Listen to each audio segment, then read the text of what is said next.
There is a perception of black soap as being for poor people. Right from when we're kids, as long as you grew up in this Nigeria, at some point, except, your parents were big on like branded soap and everything. Black soap was it. I don't see a need for me to put anything on my skin because I don't need anything. So I remember a particular last session I was in, and we're just talking about skincare routines and stuff. I was like, I use black soap really, and it's like black soap is like okay, and I'm like, what do you mean? There was this connotation about shea butter being local when people were buying store-bought products, and shea butter was relegated to the background. But now it's $1 billion industry. People are becoming more and more aware of what goes into their skincare products, and it just makes you think of things that have in modern times been branded as fetish, things like Cayam matter. There was an interview when they asked Zendaya, the actress, what does she was like, African black soap. Like people actually love it, and I think that it has rich properties like vitamin E.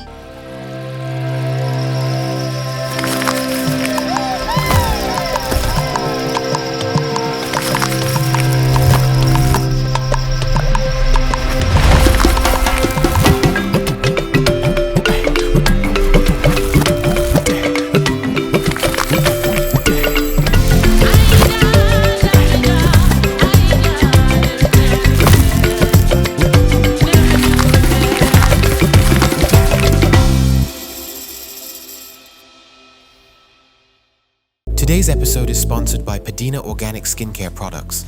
Glow naturally. Leave confidently. African cosmetics have a rich history. When we think of African cosmetics, we think of things like African black soap, shea butter, Nila from Morocco, and so many other things. Well, a lot of things have changed over the years. Beauty routines are not what they used to be. So I would just like to ask you guys, what's your makeup routine like right now? What's your beauty routine? What kind of cosmetics do you use? Okay, I think my go-to routine right now is sunscreen because of the way the weather is hot now. Right. And I think basically because there's nothing you do for your skin that you say, oh, this thing will work. I'm telling you that skincare is just, I don't know. It's like skincare and the hormones, they are going back and forth like this. So I think skincare, just be moisturized. Yeah, and I think basically that's it for me. Moisturizer and sunscreen. Mr. G.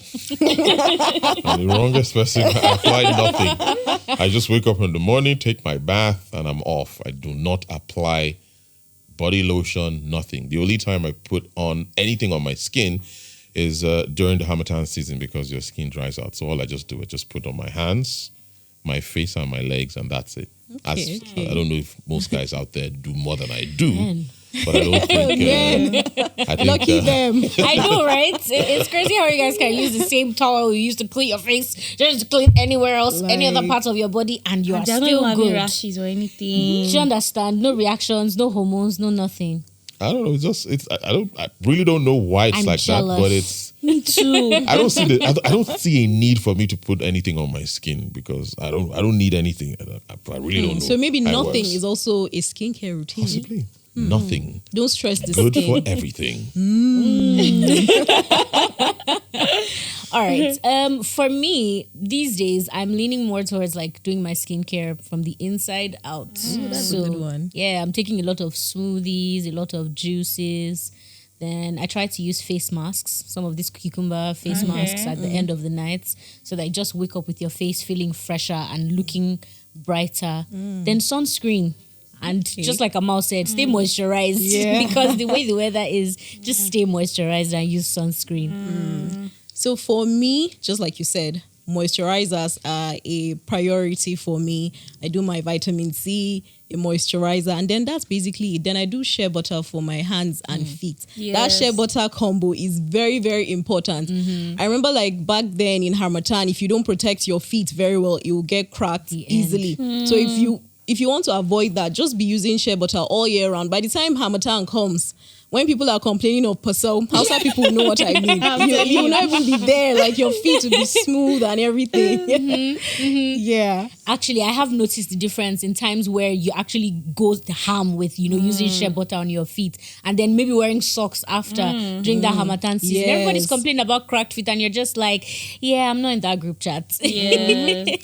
And Africans have been using shea butter for hundreds of years. That's the beautiful thing about it. And I like that when we were younger, there was this connotation about shea butter being local when people were buying store-bought products and shea butter was relegated to the background. But now it's $1 billion industry. Africans are making money from it, exporting the nuts or the finished product, and then we're using it in our daily lives. I think it's just beautiful to watch. Even aside skincare, I remember that time I had a cold and my mom rubbed it all around my body, my neck. So I was wondering if it was like the local rub or something. I heard some people drink it when they have cough. Like Never heard of that one. I heard of it, like you'd melt it so when it's like practically oil and then drink like in dosages, and it would help like moisturize like your airways, so it reduces the harshness of the weather on your like respiratory your respiratory tract and stuff, which is very, very interesting. So in other words, it doesn't serve as a cosmetic product, it also serves for medicinal purposes. Yeah. And then you can use it on your hair. And I also heard it has like natural SPF, so like it has natural sunscreen inside of it. So And it's in as much as it's a preventive measure for Paso, as Ms. Linda said, it's also the cure. Because I went to just one. My leg. I didn't want to imagine. So for those who are wondering what Paso is when you have rooted legs, when you have cracked feet, the sole of your feet terribly cracked. That is what Paso means in Hausa language. It literally means like broken. Because when something is Paso, like pushy, it means it is broken. So like broken, like cracked feet. Cracked feet. There's a tradition these days of exfoliating your feet and going to the people that do the manicure and pedicure, having them scrub it out, and then do you think that actually adds to this Paso eventually? Like by the time your skin grows and tries to heal back, does it make it worse or make it better? One thing that these people that do pedicure always say is that, you have to be doing it every time. So because even when my mom started washing her feet, the person was like, she has to come back next month and do it. Or that once you start doing it, you have to continue. So I don't really understand though, but it's like your feet, I don't know, but you have. I think it varies from people to people. I know somebody, regardless of what it is, the legs are constantly like that. I think even Tonto Dike said something about having such feet. I think it's genetic, or maybe that's just the way the skin. Yes, maybe if you have soft, kind of. maybe susceptible to harsh I know somebody weather. who has, once it's Hamatan, you don't need to do too much. Before you check, everywhere is Paso. You've been Pasoed. So I think it varies from person to person. Maybe these people need to pay extra attention in taking care of their feet, maybe during the Hamatan season or maybe during rainy season. So I think it's not a personal thing. It varies from people to people. People have different skin types and they react differently to their environment. But I think the shea butter is an excellent remedy because it serves as a natural moisturizer. It moisturizes your feet, your skin, and it helps you looking fresh. So I think for people who have cracked feet or rooted legs rather, should look for shea butter. And it's amazing that the whole world is a major ingredient for making lotions and creams and all that. But it feels like there's a sudden awakening about in its raw form. About it. And, so many people, I know they used to use it then. As a child, I couldn't stand the smell because people actually say when you fracture your leg, they use the shea butter with a mixture of animal fat or snake fat. And they rub around where you fracture your leg. After they've, they put planks or wood to, restrain the leg and all of that. They use that. I guess it's to also maybe prevent itching or maybe prevent the skin from cracking after you have, covered it for a long time for the leg to, to heal. So it's been around for a mighty, mighty long time. But it seems everybody's now going all nature, all natural. Everybody's going back to, let's go to less processed things, Clean equipment, beauty. clean roots and all of that, because the closer you are to nature, the better for you. Yeah, very Absolutely. good, very good. And I think also because we're in an era of a lot of like overly processed stuff, which, like it or not, has some plastic in it. So the world is trying to move from, people are becoming more and more aware of what goes into like what their skincare products, Yes. and because of time and the parts it has played, we look back and see like 20 years ago products that were available and their side effects now. So people are more conscious and want to move to like that cleaner lifestyle. And now you're just coming back to nature, back to what, people have always used for years before now. And you're like, man, this is the way to go. And like talking about shea butters in Nigeria and Ghana, there was this popular streamer, Speed, when he was doing his tour of Africa. He went to Ghana, went to this very famous spa, Hamamat, I think that's their name, got his body massage. He really loved it, and because of that, the spa was booked for the whole year. It just shows that there is a resurgence of African beauty products, African cosmetics, like even in their raw forms. So it's a beautiful thing to watch. There's actually this spa here in Abuja that does different types of local beauty treatments, from vaginal steaming to, I know, right, to like local massages with like oils and stuff. And like, it's just really nice to see an actual, spa that embraces local stuff. And they even do all this preparations that brides do, like all from steaming to vajacials, every kind of thing, like in the northern side of the of the country. I think I've seen videos where they use something like, is it molasses they use in removing skin? I think it's sugar melted into some kind of sugar wax.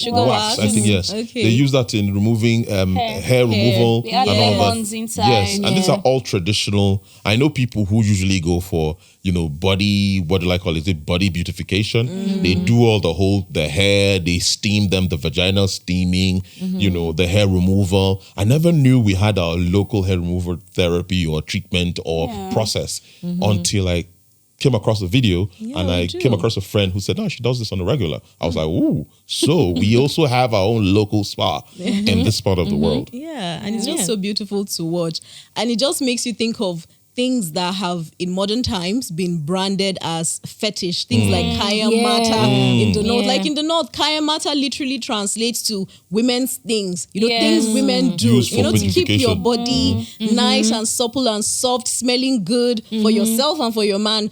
But like, I don't know where the fetish connotation came from recently, but yeah. Probably it came from the way that they overdo things now. Yeah, and I think also the way it was advertised, maybe by some certain people individuals did on that. social media, I think- like, I you think- use this to collect someone's husband. I think the reason why it's like that, with regards to the Cayam matter, it's just simple biology and science. How do I mean? With a particular fruit that comes with the items, with the Cayam matter, pineapple is one of them. When you eat lots of pineapple, the whole idea of eating pineapple is when you consume a lot of pineapple before you get married, when it's time for you to meet your husband, down your region, it will be sweet smelling. Oh, interesting. Now, aside that, the gorontula, when you eat the gorontula, for the woman, it makes you, I'm trying to use very appropriate language now, makes you very welcoming as a woman. Interesting. So when, you meet Like your partner, welcoming. yes, exactly. When you meet your partner would have the best time of his life. And that alone will make him desire you more. And for lack of a better word, I guess people who try to take advantage of that process started claiming they add, fetish things to Yes, it. there's It just something makes spiritual. it just makes you very welcoming. Okay. And once the man meets you, he will have the time of his life. And by doing that, he wants to spend more time with you. He will desire you more. And therefore, people now came up with some kind of diabolical standing to it to say, hey, this Cayam matter, these things are what parents prepare for their women, their daughters, when they're about to marry. Because it's expected that both of you are virgins. And once you meet your husband and the husband meets you, it will be the best feeling ever. You're sweet smelling, you're because of the biology of you eating the gorontula it will flood the gates and it will make you very welcoming. Flood the gates. And the husband would not want to leave you. New couples would stay together forever for like 2-3 months. They're always indoors because they're having the time of their lives. So because of that, people now came up with the whatever schemes to say, okay, if you eat this and you meet this person, the person has the greatest time of his life and is like, I cannot do without this lady because there's something special about her. The gates were welcoming enough, it was flooded enough, and you had a great time. So that is why people connoted and they came up with the scheme. I want to call it a scheme that if you eat this, it will make you take somebody's husband. It's just that the guy has had a great time. Yeah. Totally different Naturally, from what, and just a natural, he would want to stay there. Yeah. So people go about saying, I did this, and it's just pure science and enjoyment. Enjoyment. Heavy on that enjoyment. Interestingly, we spoke about shea butter in Nigeria and Ghana. I also got to discover that there's this melon called the Kalahari melon. Is the ancestor of the common watermelon that we have now. Nice. And it's been used for over 4,000 years. Okay. So it was used by the San people of South Africa. They would crush and soak the seeds and then apply it as a paste during Harmattan season. So it was like their own common moisturizer. Okay, so all over their body? Yeah, all over their body, their feet, because of, then, unlike now that the whole climate is changing, there's, when there was cold, there was serious cold that your brain, so they used it as a proper moisturizer then. So, while some people's ancestors were crushing melon to make moisturizer, ours were making egusi. When you put it like that,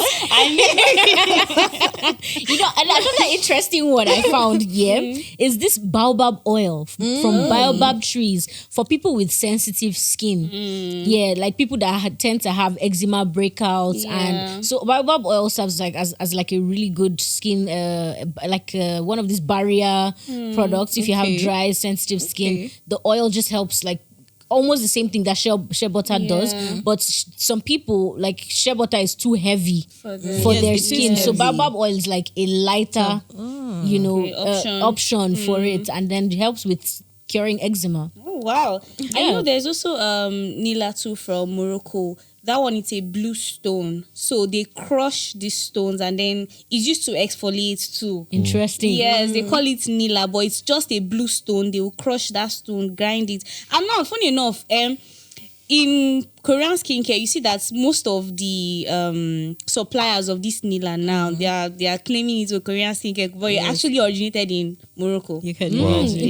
Yeah, even a lot of this snail filtrates that we see in a lot of products worldwide, they are from Africa. They are from Africa. They're African snails. Yeah. Either you export the slime or you export the snails themselves, and then they use it to now refine it. And come to think of it, they now get sold to us. I'm telling you. You said export. Who export? No, I think it's really important that I think all over Africa, we need to wake up and find a way how we can refine.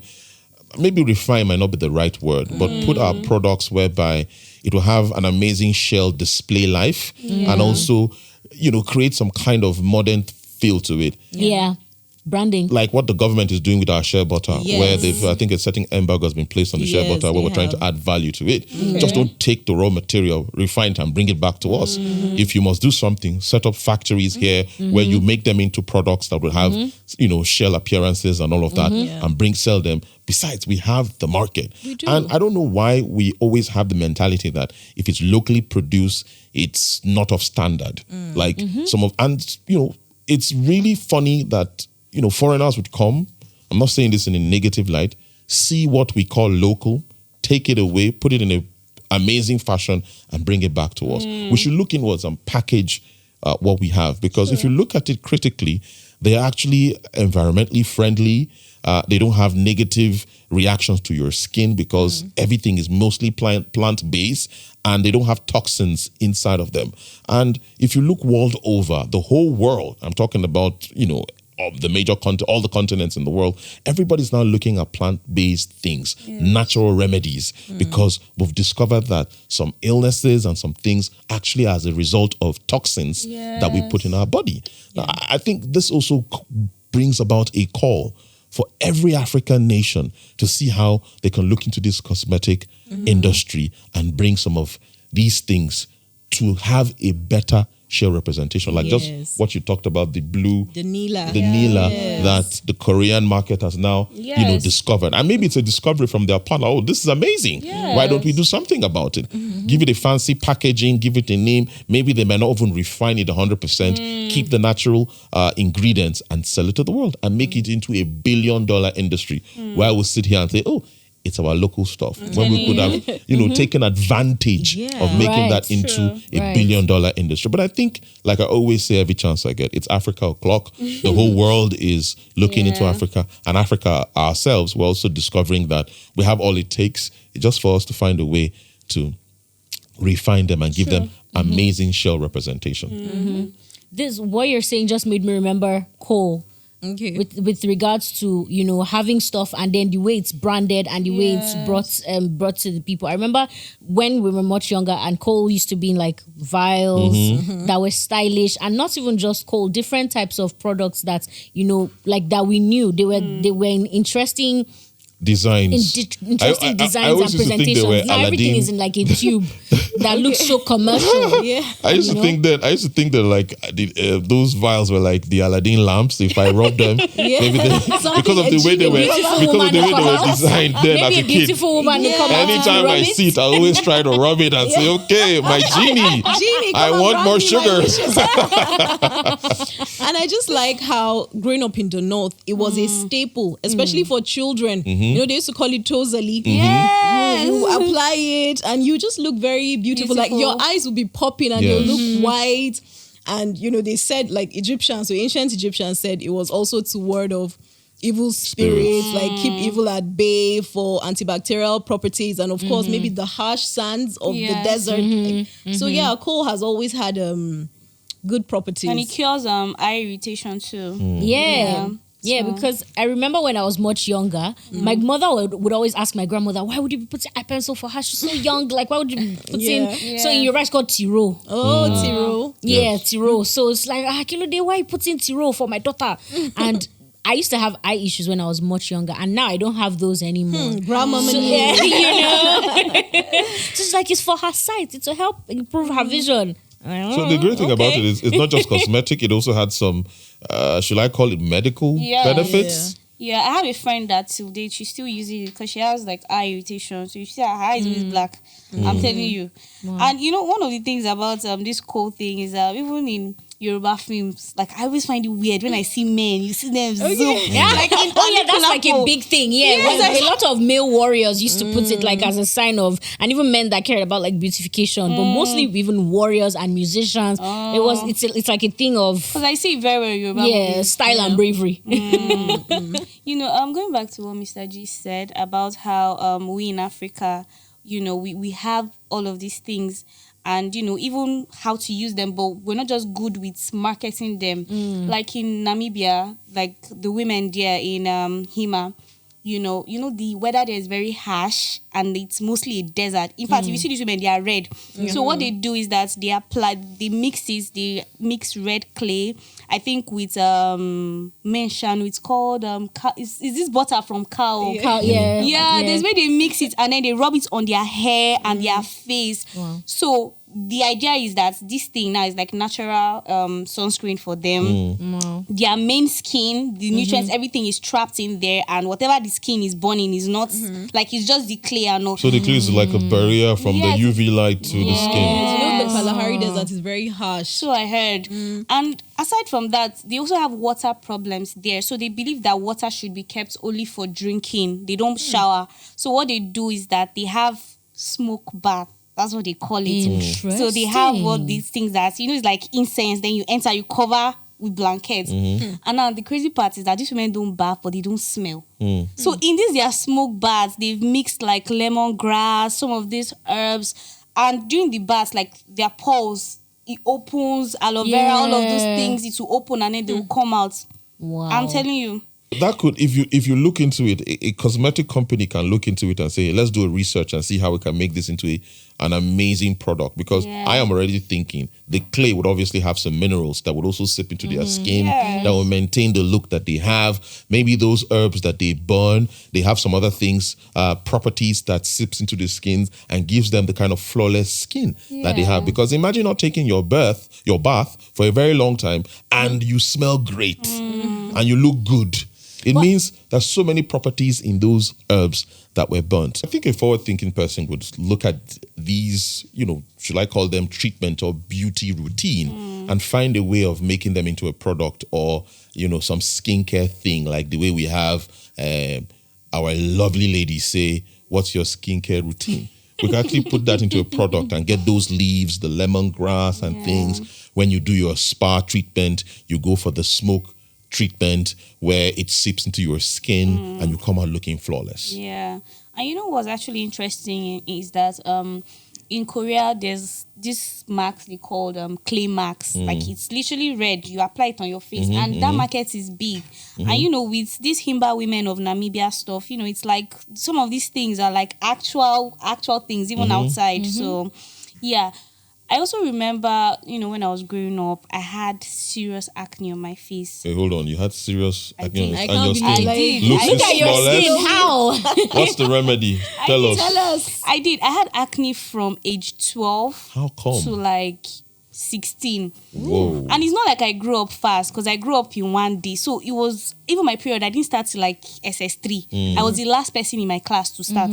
So But the hormones were just the hormone, They yes. were hormoning. So my face and all of that. So I remember that time my mom used to do turmeric and honey, and because I was sad, she was also sad. She bought me cream. My auntie would say, "Okay, use this one and rub. Use this one." There was nothing that we did not do. So one day, she's like, "Okay, rub honey." So she used to mix turmeric and honey on my face. It would not be yellow.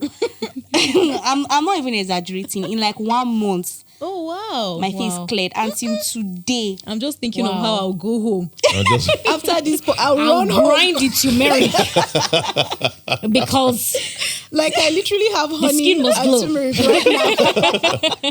Till today, I've not suffered. it's really interesting that you mentioned a whole lot of things were tried. So many creams, so many remedies. many. At the end of the day, you just maybe walk to your backyard, That turmeric got the was turmeric. in our Yeah. drawer since. You see turmeric and honey. So So you was see, it the powder or the fresh? It was the powder she used. Okay, Yeah, okay. but she does what she did was that when she realized this was her daughter's solution, she will buy even the fresh one and dry it and pound it by herself. This thing just made me remember an experiment me and my mom started during COVID. Avocado and eggs, Okay. the egg whites and avocado, and then just mixing it together with like a few drops of lemon and then applying it on your face. Aside from the fact that the sun also wasn't hitting, I came out of COVID with glowing skin. So avocado Literally, and eggs? Egg whites? yes, are avocado you and making egg a whites, and a few drops of lemon. So figuring out the dosage, it was like a thing of today you try, you put this amount and this amount. Okay, you feel it's too harsh on your skin. Okay, tomorrow we'll reduce this amount. And then before you know it, like we had found, what was perfect for each person's skin. And then we just go off on it. you And then still by have the your time notes? lockdown was... We need them. We need. See, that's the thing. I think we're spoiled with that thing, not taking notes Oh, and no. writing And these that's how recipes Africans down. lose Exactly. recipes. Yep. You just make it today Oral and tradition. you vibe with it. It's just like a lot of teas that I Yeah. make. I brew teas a lot. So I enjoy brewing teas. And it's just like when, today you put pineapple peels with cinnamon and rosemary and you brew it all together and gives you one very nice tea. And they're like, oh, so what did you mix? And really, you're like, I really can't remember the last thing I put that made it taste that way. I just know it tasted nice. And that's how we lose recipes. Yeah, But I know this tea thing you just spoke about is very interesting because I read that rooibos tea, it helps with getting this glass skin. You know that glass skin. No, what's the name What of tea it? again? Rooibos tea. Yes. Rooibos. Yes. Where is it? What's that from? It's from South Africa. Oh. Yes, I've forgotten like the particular village there, but the thing is brown. Okay. It's very sweet. So it's also a cure for diabetes. Funny enough, but it also helps with this glass skin now that will tell you to buy CeraVix for do this, do that. So all of that. And also soursop cocktail. Yes. It helps Wait, I with- know about soursop for Like medicinal purposes, fertility, like other immune things. system. There is soursop cocktail. It's made up with moringa leaves, turmeric, moringa, soursop leaves too.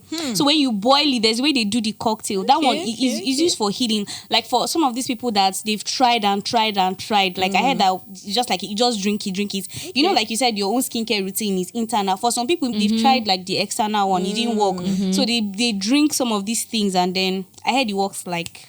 Okay, taking notes. I have a soursop tree and moringa trees at home. So yeah, by the next episode, when you guys see my glow, And it helps with wrinkles too, anti-aging. Really? Yeah, I heard Okay, the leaves are I very like strong. that. Interesting. We shall be coming to you for that recipe so after. many notes. You know, another interesting one. Yeah, it is. You know, it's crazy that a lot of these things, a lot of solutions that we seek are just right in our backyard, right? I learned that the leaves of guava, you can use like a carrier oil, like coconut oil, and extract the oils from guava leaves and use it for your skin, and it works wonders with hair growth. Oh wow! Yeah. Wow, taking notes. Taking notes. Another fascinating beauty product out of Africa is the African black soap. And I love that right now everybody's talking about it. There was an interview when they asked Zendaya, the actress, oh, what does she? She was like, African black soap. Like people actually love it. Yeah. And I think that it has rich properties like vitamin E. It's very nourishing. And for me personally, when I use it, what I've noticed is that because it's very drying, especially when you have breakouts like acne, it helps to dry it and just reduce the oiliness of your skin, and it helps with all of that. Yeah. You know, I grew up in the north, so when they give birth to newborn babies, I don't know, it's the same thing with black soap because the soap is black. They call it sabulun solo. So once the woman is pregnant, even me, that's what they used to bath me. Let me even tell you, that's what they used to bath me.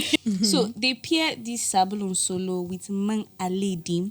And then this mang aledi, I swear, it smells like it smells so nice. It smells like something you cannot eat, but something you want to perceive. So when they will not bath the baby and rub it for the baby will be shining like this. So it's like and if they did not use it, all these cardinal mothers, they don't believe in all these peers, baby. If they don't use this thing, they'll say that the baby will grow up with this one, that one. So they have so much. There's also a spiritual belief around it. Somehow, because my mother, like even her sisters, I think one time they even this baby oil. So like the children were like 1, 2, they didn't stop it for them. So yeah. So is mang aledi?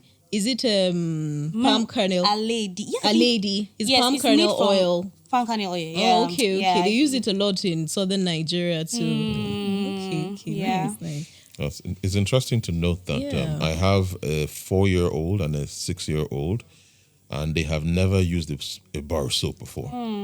It's purely black soap. Oh, Since the day they were born to today, they have never ever used any bar soap. It's purely, and if you see them most times they've got, what's your skin routine? I don't know what they mean by that. I'll be like, I don't know if my wife uses any skin routine. But that's all I know, all I know is that they use a black soap. Black soap for the win. So it actually makes them glow. If you see my kids, they shine, they look shiny, and most people are like, you are dark, how come they look this? It's in the genes, I guess. Yeah. So I think it has amazing properties. It does. And I wonder why most of us shy away from it. Maybe once again, it's the shelf life representation or maybe packaging. But so far, we have something on our desk here that looks amazing. Yes, so we maybe do. we're beginning to have a should I call it, for lack of a better word, an evolution in this department where people are beginning to understand that they have value, understand they don't come with toxins, understand that it's natural, therefore it's not harsh on my skin. And, people are now embracing it. For me, I never knew there was something like that, that could actually work for my children. My wife discovered that, and we don't use anything else. I think if you give my children your regular soap, they might react to it. But as it is right now, never used it. they've never used it. 4 and 6, they have never used it. So I think it's an amazing discovery for me, because I never knew about me. I was already thinking, let's go buy this brand. Let's go. When you have your first child, people feed ideas into your head. I need to get this body lotion. You need to get. And that's what my friend said. My wife just said, forget about that. We're using black soap. I was like, what's this? Isn't it harsh? Isn't it going to cause some? Aren't there chemicals? She just said, please. They used it on me, and I see the result and I think it's amazing. Yeah, it's lovely. I think there is a perception of black soap as being for poor people because even growing up, it always seemed like, oh, it was something that was cheap, readily available, and it was only people that could not afford branded soaps that bought it. Like even now in the society, to be honest, I still feel some type of way. I feel like someone would judge me if I say, oh, I'm using black soap. Maybe, oh, who is this poor person? But it's not about the poverty. It's the fact that I've used this thing and I've seen the value. Yes. Like if something works, it doesn't matter if people have a negative perception of it. This is indigenous, it works, it's readily available, and then you can customize it. You can buy the raw black soap. It's in like powder form. And you can put all your oils, your butters, and put all your scents. Customize it, make it your thing. Yes, and then there are companies that are taking raw black soap and refining it, packaging it well. Like we have our Padina here. Like they're doing amazing. Their black soap smells amazing and I'm sure works wonders too. Yeah, I mean, there's still so much stigma attached to it, and it makes me wonder because I remember a particular last session I was in, and we're just talking about skincare routines and stuff. I was like, yeah, I use black soap really, and it's like black soap is like okay, and I'm like, what do you mean? Right from when we're kids, as long as you grew up in this Nigeria, at some point, except your parents were big on like branded soap and everything. Black soap was it, and your skin would be looking like $1,000,000, until now. And one of the things, just like Linda said, that I love the most about black soap is how customizable it is. You can even add your own honey, your own turmeric, and any other ingredients that you think you want to add. And there you have it, African organic skincare for the win.